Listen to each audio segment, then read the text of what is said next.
स्वागत है आपका अपने YouTube चैनल गुरुजी में। और आज हम लेकर आए हैं एक ऐसा टॉपिक जो कहीं ना कहीं बच्चों को ऐसा लगता है कि थोड़ा सा कठिन लगता है कुछ बच्चों को। तो उनकी परेशानियों को दूर करने के लिए एक नए तरीके से समझेंगे हम त्रिकोणमिति, इंग्लिश में कहें तो ट्रिग्नोमेट्री। क्या है ये? Sine theta, cos theta, tan theta, cot, tan, क्या है ये? कहाँ से आए ये? इनका मतलब क्या है? जैसे सूत्र तो आप आपकी पाठ्यपुस्तक में भी देख सकते हैं, आपकी बुक में सारे सूत्र दिए हुए हैं। तो नया मैं आपको क्या बताऊंगा कि आप समझें कि इनका मतलब क्या है, कहाँ से आए ये, क्या इनका लेना देना है, क्यों इनकी जरूरत पड़ी।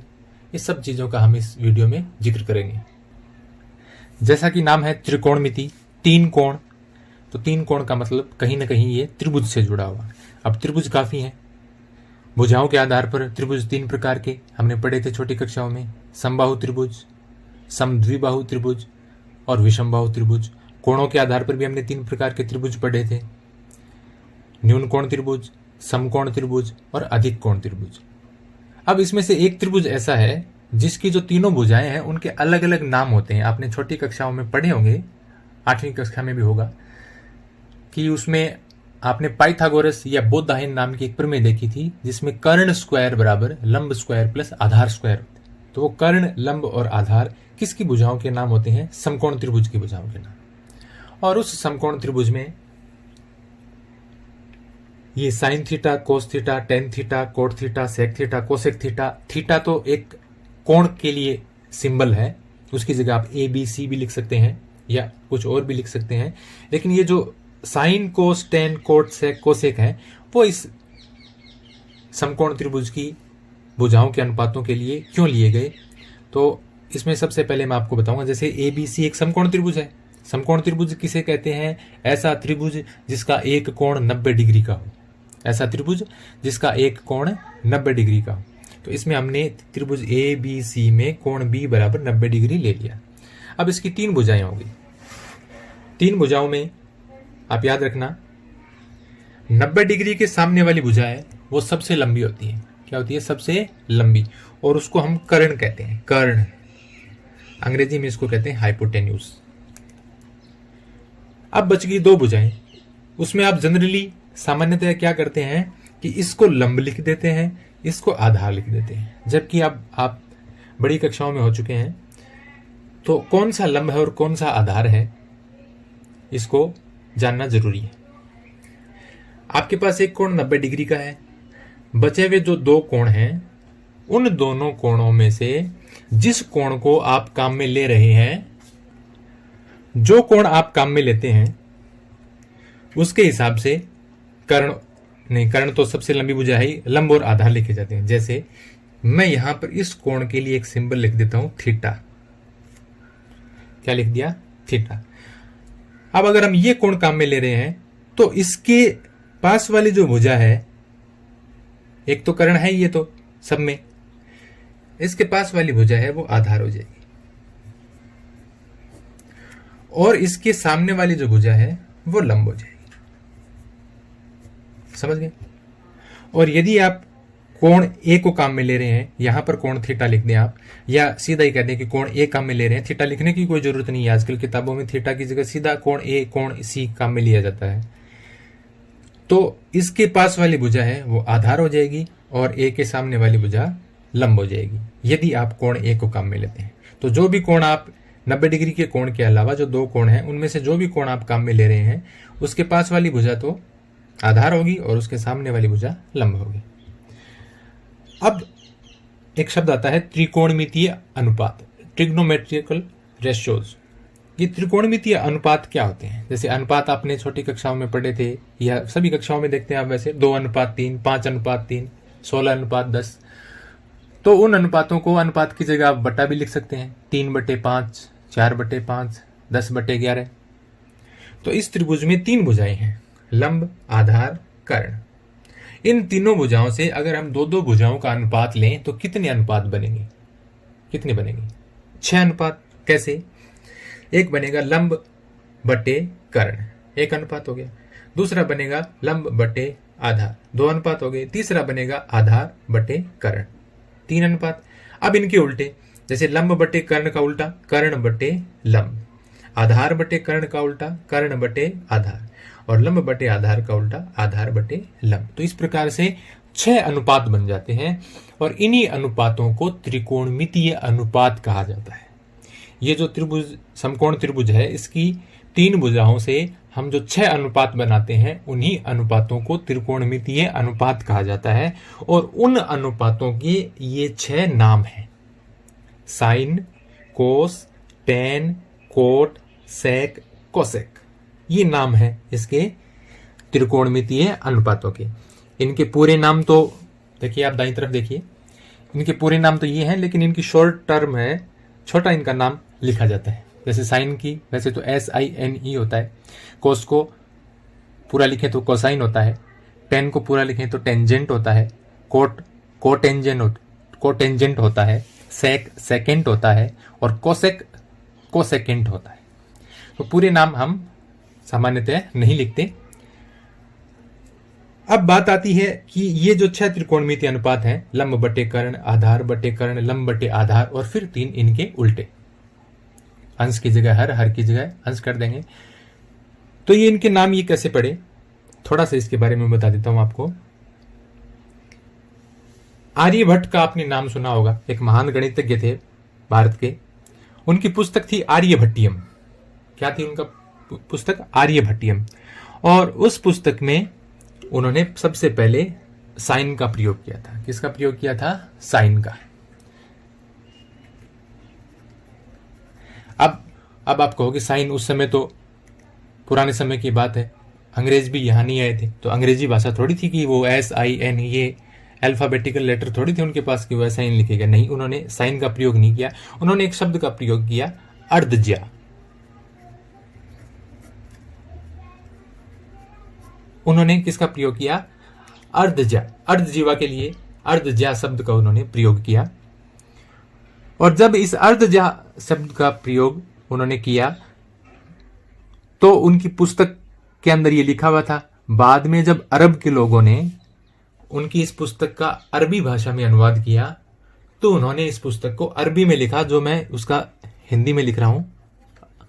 शब्द का अर्थ साइनस, उन्होंने अरबी भाषा में लिखा, लेकिन मैं हिंदी में लिख के दिखा रहा हूं कि उन्होंने क्या लिखा। साइनस। क्या लिखा उसको? साइनस। अर्धवक्र के लिए उन्होंने साइनस शब्द लिखा जब उन्होंने आर्यभट्ट की पुस्तक आर्यभट्टियम का अरबी भाषा में अनुवाद किया।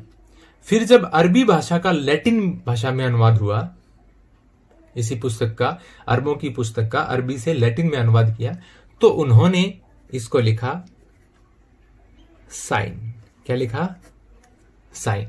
यानी साइनस से क्या बन गया? फिर वो साइन बन गया।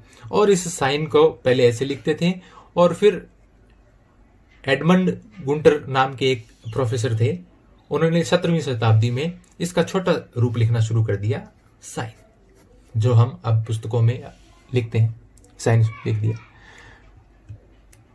फिर बाकी की जो त्रिकोणमितीय अनुपात है, साइन के बाद में साइन के ये जो अर्धज्या है, इसके पूरक कोण का अभिकलन करने के लिए, पूरक कोण भी कभी ना कभी हम बताएंगे किसी वीडियो में।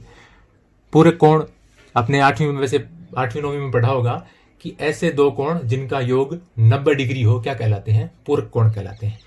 तो अर्धज्या के पूरक कोण को निकालने के लिए उन्होंने कोटिज्या शब्द का प्रयोग किया आर्यभट्ट ने। उसका बन गया कोसाइन। फिर ये कोसाइन टेंजेंट ये बाद में आए, फिर उनके छोटे नाम पड़े। जैसे जोनास मूरे नाम के एक गणितज्ञ ने 1674 में कोसाइन को छोटा लिखना शुरू किया, कोस लिखना शुरू कर दिया, इस रूप में कोस लिखना शुरू कर दिया। तो ये थोड़ा सा मैंने आपको बताया कि ये नाम किस प्रकार से आए हैं। तो धीरे धीरे इनमें बदलाव होता गया, और आज इस स्वरूप में देख रहे हैं, ये तो इनके पूरे नाम हैं, साइन, कोसाइन, टेंजेंट वगैरह। और ये जो इनके छोटे नाम हैं जो हम हल करने के लिए काम में लेते हैं, और पुस्तकों में यही लिखा हुआ आता है। अब ये साइन, कोस, टेन, कोट, सेक और कोसेक, इनको अनुपातों के रूप में लिखते हैं। तो कैसे लिखते हैं? साइन ये है लंब और कर्ण का अनुपात, तो इसको हमने लिख दिया लंब बटे कर्ण। अब ये साइन के आगे क्या लिखते हैं हम? लंब और कर्ण हमने कौन से लिए? कोण हमने काम में लिया है सी। कौन सा कोण काम में लिया है? सी। तो या तो आप यहां लिखेंगे साइन सी। क्या लिखेंगे? साइन सी। या हम लिखेंगे सी को हमने कोण को क्या लिख दिया, थीटा, तो क्या लिख देंगे, थीटा। तो ये आपका हो जाएगा साइन थीटा, फिर हो जाएगा कोस थीटा, फिर हो जाएगा टेन थीटा। सबके आगे मैंने ये कोण लगा दिया। ये आप सीधा ही कोण लिख सकते हैं, साइन सी, कोस सी, टेन सी, कोट सी, कोई दिक्कत नहीं है। फिर देखिए ये जो साइन थीटा है, त्रिकोणमितीय अनुपात, पहला त्रिकोणमितीय अनुपात, इसको हम लिखते हैं लंब बटे कर्ण से। कौन कौन सी भुजाओं का अनुपात है, लंब और कर्ण का अनुपात है। ऐसे ही कोस थीटा, कोस जो है वो किस किस का अनुपात है, आधार और कर्ण का अनुपात है, तो इसको हमने लिख दिया आधार बटे कर्ण। टेन जो है वो किसका अनुपात है, लंब और आधार का अनुपात है। और बाकी बचे हुए क्या है, इनके उल्टे अनुपात है, व्युत्क्रम है इनके। जैसे लंब बटा कर्ण का उल्टा करेंगे, कर्ण बटे लंब, तो वो बन जाता है कोसेक थीटा। तो कोसेक थीटा क्या है, साइन का उल्टा है। आधार बटे कर्ण का उल्टा अनुपात, कर्ण बटे आधार, वो कौन सा अनुपात, उसको किससे लिखते हैं, सेक से, तो ये सेक थीटा है। और लंब बटे आधार का उल्टा आधार बटे लंब, तो टेन थीटा का उल्टा क्या है, कोट थीटा है। तो ये इस प्रकार से त्रिकोणमितीय अनुपात हो गए। ऐसे आप इनकी भुजाओं को लिख भी सकते हैं, जैसे साइन थीटा बराबर लंब बटे कर्ण। तो ये कोण हम काम में ले रहे हैं थीटा, तो इसके सामने वाली भुजा ये लंब हो गई, इसके पास वाली भुजा आधार हो गई, और 90 डिग्री के सामने वाली जो इस त्रिभुज की सबसे लंबी भुजा होती है वो कर्ण है। तो आप इसके नाम भी लिख सकते हैं, कैसे, लंब बटे कर्ण। लंब कौन सा है, ए बी, तो इस भुजा का लंब जो लिखा है भुजा वो क्या है, ए बी, बटे कर्ण, कर्ण कौन सा है, ए सी। तो साइन थीटा को हमने लिख दिया ए बी बटे ए सी। अगर आप ये कोण काम में लेते हैं, कोण ए, तो लंब और आधार बदल जाएंगे। कोस थीटा बराबर आधार बटे कर्ण, आधार क्या है, बी सी, कर्ण क्या है, ए सी, तो ये क्या हो जाएगा, बी सी बटे ए सी। टेन क्या है, लंब बटे आधार, लंब कितना है इसमें, ए बी, आधार कितना है, बी सी, तो ये आ गया आपका ए बी बटे बी सी। और ऐसे ही आप नीचे के तीनों भी खुद लिख सकते हैं। अब इसमें मैंने आपको बताया कि 3 अनुपात हैं, साइन, कोस, टेन। इनके अलावा जो तीनों त्रिकोणमितीय अनुपात हैं वो इनके उल्टे हैं, sign theta, cos theta, tan theta. तो साइन थीटा का उल्टा क्या है, कोसेक थीटा। तो ये एक सूत्र बन जाएगा आपका, इसको आप लिखेंगे बराबर कोसेक थीटा। साइन थीटा बराबर 1 बटे कोसेक थीटा। जैसे आप लिखते हैं 7, 7 का उल्टा क्या होता है, 1 बटे 7। तो साइन थीटा का उल्टा कोसेक थीटा है, तो साइन थीटा बराबर होगा 1 बटे कोसेक थीटा। कोस थीटा का उल्टा अनुपात है सेक, तो इसको आप लिखेंगे 1 बटे सेक थीटा। टेन का उल्टा है कोट, तो टेन थीटा बराबर आप लिखेंगे 1 बटे कोट थीटा। और ऐसे ही आप बाकी के तीनों को भी लिख सकते हैं। साइन थीटा बराबर आप क्या लिख रहे हैं, 1 बटे कोसेक थीटा, तो कोसेक थीटा बराबर आप क्या लिख सकते हैं, 1 बटे साइन थीटा।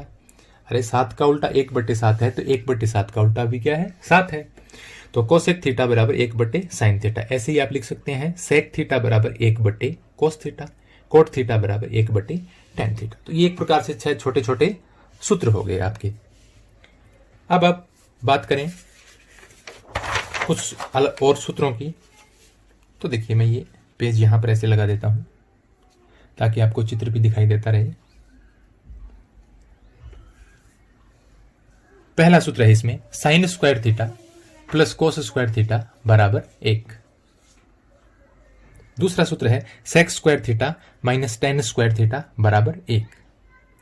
तीसरा सूत्र है cosec square theta minus cot square theta बराबर 1। स्क्वायर का मतलब घात 2। अब ये 3 बहुत काम के सूत्र हैं। इसमें सबसे ज्यादा काम में आने वाले ये 3 सूत्र हैं त्रिकोणमिति में। 10वीं तक की कक्षाओं में ये 3 सूत्र सबसे महत्वपूर्ण है, और इन 3 सूत्रों से ही कुछ और सूत्र बनते हैं। वो सूत्र तो आप नहीं कह सकते, इन्हीं के ही रूप हैं और जो काफी काम आते हैं त्रिकोणमितीय सर्व समीकरणों को हल करने के लिए। अब ये सूत्र क्या है, ऐसे ही थोड़ी लिख दिए गए कि sine square theta plus cos square theta बराबर 1 है। तो जैसे अगर मैं लिखूं कि जैसे मैं अलग ही बना देता हूं एक त्रिभुज। ये आपका एक त्रिभुज है, एक समकोण त्रिभुज हमने बना दिया। ए बी सी, यहां आप ए लिख दें, कहीं कोई दिक्कत नहीं। ये भुजा कर्ण है। अगर मैं ये कोण थीटा लेता हूं तो ये क्या हो गया, आधार, और इसके सामने वाली भुजा क्या हो गई, लंब। यदि हम ये कोण काम में लेते तो ये आधार होता और ये लंब होता। अब इसका मैं कुछ एक दो सूत्र आपको सिद्ध करके दिखाता हूं। जैसे मान लीजिए ये कर्ण है, ये 13 सेंटीमीटर का है, ये जो लंब है ये 12 सेंटीमीटर का है, और ये जो आधार है ये 5 सेंटीमीटर का है। तो आपके पास अलग अलग मान निकालिए आप। Sign theta, cos theta,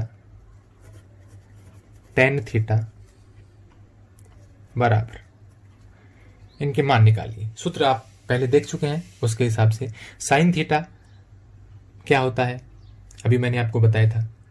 sine theta क्या होता है, लंब बटे कर्ण। क्या होता है, लंब बटे कर्ण। तो लंब कितना है, 12 सेंटीमीटर, बटे कर्ण कितना है, 13 सेंटीमीटर। ये मान गया। कोस थीटा होता है आधार बटे कर्ण। आधार कितना है, 5 सेंटीमीटर, कर्ण कितना है, 13 सेंटीमीटर। और टेन थीटा है वो होता है लंब बटे आधार। तो लंब है 12 सेंटीमीटर, आधार है 5 सेंटीमीटर, तो ये आ गया लंब बटे आधार। इसके आधार पर मैं आपको कुछ सूत्र बताऊंगा। जैसे पहला ही सूत्र है sign square theta plus cos square theta बराबर 1। Sign square theta plus cos square theta बराबर 1। यहां आप मान रख के देखिए, बाया पक्ष इसका, बाएं पक्ष में sign square theta plus cos square theta है, इसका मान 1 सिद्ध करना है हमें। साइन थीटा का मान रखिए 12 बटे 13, और इसकी घात कितनी है, 2, तो हमने 2 घात लगा दी। कोस स्क्वायर थीटा है वो है आपका 5 बटे 13, 5 बटे 13, इसकी भी घात हमने कितनी लगा दी, 2। कोस की घात 2 है। सरल कीजिए, इसको स्क्वायर कीजिए। 12 की स्क्वायर यानी 12 को 2 बार गुना करेंगे 144, 13 की स्क्वायर 13 को 2 बार गुना करेंगे 169, प्लस 5 की स्क्वायर 25, और 13 की स्क्वायर 13 की घात 2 का मतलब 13 गुना 13, 2 बार गुना करेंगे कितना आएगा, 169। अब मैं यहां लिख देता हूं, इसको आप सरल कर लीजिए। एलसीएम कितना आ गया इनका, लघुत्तम 169। 169 का क्या आ गया, 169। तो ऊपर वाली संख्याएं सेम रहेंगी, 144 प्लस 25, 144 प्लस 25। 144 में 25 जोड़ेंगे, 5 और 4 9, 2 और 4 6 और 1, 169 बटे 169। और 169 में 169 का भाग देंगे, कितना आएगा, 1। यानी कि sine square theta plus cos square theta, इन दो त्रिकोणमितीय अनुपातों का वर्ग करके आप जोड़ेंगे तो 1 आएगा। इसी प्रकार से ये 2 सूत्र और हैं। Sec square theta minus tan square theta बराबर 1, cosec square theta minus cot square theta बराबर 1। इनको अभी आप ऐसे सिद्ध करके देख सकते हैं। कोई समकोण त्रिभुज की भुजाओं के मान लेकर आप सेक थीटा का मान निकालिए, टेन थीटा का मान निकालिए, और इस सूत्र में रख देंगे, बीच में माइनस का चिन्ह लगाएंगे, बराबर क्या आ जाएगा, 1 आ जाएगा। इस प्रकार से आप ये तीनों सिद्ध कर सकते हैं। अब ये 3 सूत्र कई और प्रकार से काम में आते हैं। जैसे किसी त्रिकोणमितीय सर्व समीकरण में आगे जब हम ये प्रश्नावली करेंगे पूरी, तो उसमें आप समझ जाएंगे कि साइन स्क्वायर थीटा को कई बार कोस स्क्वायर थीटा में या साइन थीटा को कोस में बदलना होता है। तो इसी सूत्र को हम कैसे काम में लेते हैं, साइन स्क्वायर थीटा बराबर, पक्षांतरण कर दीजिए, प्लस कोस स्क्वायर थीटा दाएं पक्ष में ले जाएंगे, क्या हो जाएगा, 1 माइनस कोस स्क्वायर थीटा। तो साइन स्क्वायर थीटा की जगह हम क्या लिख लेते हैं, 1 माइनस कोस स्क्वायर थीटा। इसी प्रकार कोस स्क्वायर थीटा का हम मान लिखें तो साइन स्क्वायर थीटा इस तरफ ले जाइए, क्या आ जाएगा, ये 1, और साइन स्क्वायर प्लस का था दाएं पक्ष में आकर हो गया माइनस का, तो ये हो जाएगा 1 माइनस साइन स्क्वायर थीटा। इसी प्रकार इससे आप 2 सूत्र निकाल सकते हैं। सेक स्क्वायर थीटा बराबर, सेक को 10 में बदलना हो तो माइनस 10 स्क्वायर दाईं तरफ ले जाएंगे, प्लस का हो जाएगा, तो आ जाएगा 1 प्लस 10 स्क्वायर थीटा। और यदि आपको टेन स्क्वायर थीटा का मान निकालना है तो ये 1 प्लस का इस तरफ ले जाइए, किसका हो जाएगा, माइनस का। तो क्या बन जाएगा, सेक स्क्वायर थीटा, और 1 आप इधर ले जाएंगे, ये हो जाएगा -1, और दूसरे पक्ष में क्या बच जाएगा, टेन स्क्वायर थीटा। तो टेन स्क्वायर थीटा बराबर क्या आ जाएगा, सेक स्क्वायर थीटा -1। इसी प्रकार से इसके आप ऐसे 2 सूत्र लिख सकते हैं। ये किस में काम आएंगे, त्रिकोणमितीय सर्वसमीकरणों को सिद्ध करने में। फिर 2 सूत्र हैं, टेन थीटा बराबर साइन थीटा बटे कोस थीटा, और कोट थीटा बराबर कोस थीटा बटे साइन थीटा। ये तो इसका उल्टा ही होता है, टेन का उल्टा अनुपात कौन सा होता है, कोट। तो ये साइन थीटा बटे कोस थीटा होता है, तो ये इसका उल्टा कोस थीटा बटे साइन थीटा होता है। जैसे इसको मैं सिद्ध करके दिखाता हूं आपको। टेन थीटा बराबर क्या होता है, साइन थीटा बटे कोस थीटा। साइन थीटा बटे कोस थीटा, मान निकालिए इसका। साइन थीटा का मान अभी इस त्रिभुज में क्या था, 12/13 बटे कोस थीटा का मान कितना था, 5/13। 5/13 सरल कीजिए इसको, 12/13, और नीचे बट्टे से आप संख्याएं ऊपर ले जाएंगे तो पलट जाएंगी, अंश हर बन जाएगा, हर अंश बन जाएगा। 5/13 को भाग से आप गुणा में ले जाएंगे तो क्या बन जाएगा, 13/5। 13 से 13 कट गया, कितना आ गया, 12/5। 12/5 किसका मान है, देखिए आप, टेन थीटा का। तो ये 12/5 है, वो किसका मान है, टेन थीटा का। यानी हमने मान निकाला साइन थीटा बटे कोस थीटा का, और वो मान किसका बन गया, टेन थीटा का बन गया। तो टेन थीटा बराबर क्या होता है, साइन थीटा बटे कोस थीटा। इसी प्रकार कोट थीटा बराबर क्या होता है, कोस थीटा बटे साइन थीटा। तो उम्मीद करता हूं कि आपको ये वीडियो अच्छा लगा होगा, और त्रिकोणमिति से संबंधित जो मूलभूत सूत्र हैं उनकी समस्याओं का समाधान आपका हुआ होगा। अगर आप ऐसे ही वीडियो पसंद करते हैं तो हमारा चैनल सब्सक्राइब जरूर कीजिए, बेल आइकन को दबाइए, लाइक, कमेंट और शेयर कीजिए। Thank you.